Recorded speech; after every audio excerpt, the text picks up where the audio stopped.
आप में से बहुत ऐसे लोग इस वीडियो को देखेंगे, जिसके बाद कई ऐसे लोग होंगे जो कमेंट करेंगे कि यार ये फिर ज्ञान देने आ गई, यार इसका फिर से शुरू हो गया, फिर हिंदू फिर मुस्लिम। सवाल ये है कि अगर आप हिंदू हैं तो ये आपकी अच्छाई नहीं है, अगर सामने वाला मुस्लिम है तो उसमें कोई कमी नहीं है। हम क्यों बार बार एक ही मुद्दे पे लड़ते हैं, हिंदू मुस्लिम हिंदू मुस्लिम हिंदू मुस्लिम? हमारे पास देश में और भी मुद्दे हैं। मैं भी हिंदू हूँ, मुझे इस बात का बहुत फक्र है कि मैं हिंदू हूँ, पर एट द सेम टाइम मुझे शर्म आती है खुद को हिंदू बताते हुए। और ऐसा क्यों? क्योंकि बार बार मेरे वो सो कॉल्ड हिंदू लोग जो मुसलमानों को नीचा दिखाने के लिए बार बार ऐसी हरकतें करते हैं जिससे ये कहने में शर्म आती है कि मैं एक हिंदू हूँ। अरे कैसे शर्म नहीं आएगी यार? हिजाब को लेकर आप लोग विरोध कर रहे हो। अगर लड़की पर्दे में है तो उसकी क्या गलती है? अगर लड़की छोटे कपड़े पहनते हैं तो यही वो लोग हैं जो सबसे पहले सवाल उठाते हैं कि लड़की ने छोटे कपड़े पहने थे इसलिए उसका रेप हुआ। लड़की अगर ब्रा या पैंटी में चलती है तो उसका रेप हुआ। अगर लड़की हिजाब में चलती है तो आप लोगों को इस बात से क्यों तकलीफ है? क्यों तकलीफ है आखिर इस बात से? यार उन्हें सिखाया यही गया है, उनके धर्म में ये चीज अपनाई गई है। अगर उस लड़की को हिजाब पहनने से दिक्कत नहीं है तो ये हिंदू आदि खुद को बताने वाले, राम भक्त बोलने वाले, अरे तुम्हें किसने हक दिया है एक लड़की पर ये इस तरह से पूरी भीड़ इकट्ठा करके एक लड़की को डराने का?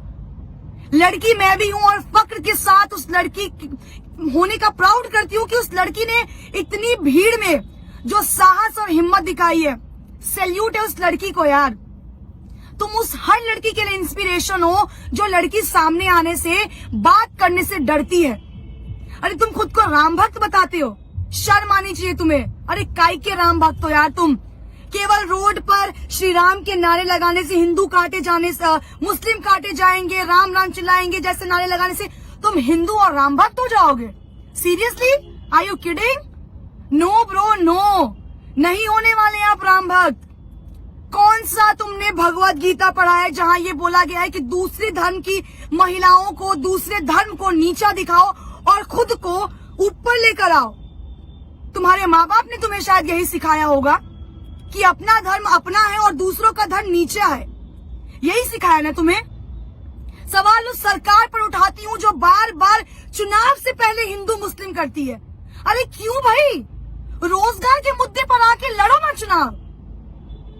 क्यों तुम्हारा चुनाव से पहले ये हिजाब, ये हिंदू मुस्लिम, ये नारे तुम्हें तकलीफ देते हैं? क्यों देते हैं? अगर 100 की भीड़ में वो बंदा जय श्री राम के नारे लगा सकते हैं तो ये एक लड़की खड़े होकर अल्लाह अकबर क्यों नहीं कर सकती है? क्या तुम्हें हक है कि सिर्फ तुम जय श्री राम के नारे लगाओगे? क्या मुसलमानों को हक नहीं है अल्लाह अकबर कहने का? तो कटवा के बना दो उन्हें हिंदू। तुम्हें इतनी प्रॉब्लम है उनके मुसलमान होने से तो बनवा दो उन्हें हिंदू, या उन्हें धक्के मारकर इस देश से निकाल दो।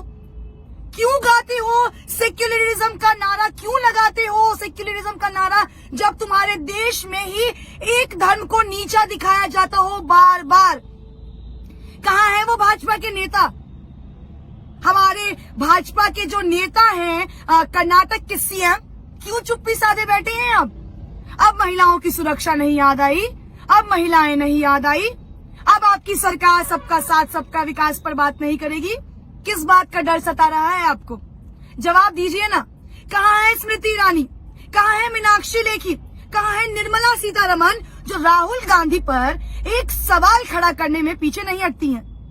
अपनी इज्जत अपनी और दूसरों की इज्जत नहीं है क्या? अरे बात कीजिए ना हिंदू मुस्लिम पर। क्यों नहीं आके सामने से हिंदू मुस्लिम करते हैं? क्यों हर बार चुनाव से पहले उन गुंडों को छोड़ देते हैं जो आपका काम करते हैं? इतना ही शौक है ना लड़ने का तो सामने आकर लड़िए ना। क्यों पीठ पीछे वार करते हैं? किस बात का खौफ है? भाजपा के अंधभक्त तो वैसे ही सीना ताने खड़े रहते हैं। महिलाएं सुरक्षित है। मैं चुनावी दौरा कर रही हूँ, आप लोग मानेंगे नहीं, इतने अंधभक्तों से टकराई जो कहते हैं आप यहाँ खड़ी है ना तो आप यहाँ सुरक्षित है। ये है सुरक्षित, ये है सुरक्षा, ये है तुम्हारा सुरक्षित राज्य, तुम्हारा शहर, तुम्हारा देश, जहाँ हिजाब पे तुम सवाल उठा रहे हो। हिजाब पहनने पे सवाल उठा रहे हो, लड़की के शॉर्ट्स पहनने पर भी तुम ही सवाल उठाते हो, लड़की के हिजाब पहनने पे तुम ही सवाल उठाते हो। तुम्हें कौन हक दे रहा है यार? हक तुम्हें किसने दिया है? संविधान में तो ये हक लिखा नहीं है कि किसी रिलीजन को छोटा दिखाओ, किसी लड़की को नीचा दिखाओ, किसी धर्म को नीचा दिखाओ। तुम्हें राइट दिया है उस सरकार ने जिसको तुम वोट दे रहे हो। तुम्हारे पे बंदूक चला के सरकार सत्ता में आ रही है और ये सरकार तब तक इस नीचपन पे आएगी जब तक तुम जैसे अंधभक्त उनका साथ देते रहोगे और हिंदू मुस्लिम करते रहोगे। आज तो केवल हिजाब पे हुआ है सवाल खड़ा, आने वाले वक्त में देखो न जाने कितने मुद्दों पर सवाल खड़े उतरेंगे। महिलाओं का घर से निकलना ना बंद कर देना यार। कुछ दिनों में तो ऐसा ना हो कि अरे देखो हिंदू मुस्लिम लड़की घर से कैसे बाहर निकल रही है, उसको घर के अंदर डालो, क्योंकि वो मुसलमान है ना, वो पढ़ नहीं सकती, वो कॉलेज नहीं जा सकती। और तुम हिंदू हो ना, तो तुमने तो दुनिया में बहुत अपना नाम रोशन किया। केवल जय श्री राम के नारे लगाने से, केवल खुद को महादेव का भक्त बताने से ना तुम इस दुनिया के महापुरुष नहीं हो जाओगे। उन सभी वीडियो देखने वाले लोगों को मैं एक सवाल आखिरी में करना चाहूंगी, अगर हिंदू मुस्लिम करने से इस देश का विकास हो रहा है तो मैं कहती हूँ हर रोज हिंदू मुस्लिम करो हिंदू मुस्लिम। आज तो एक लड़की को शिकार बनाया है, 10 लड़कियों को शिकार बनाओ। अरे शर्म करो यार, नीचपन की भी हद होती है और कितना गिरोगे तुम लोग। शर्म करना और थोड़ा सोचना अपने बारे में कि जिस सरकार के लिए काम कर रहे हो आने वाले वक्त में इससे बुरा हश्र होगा।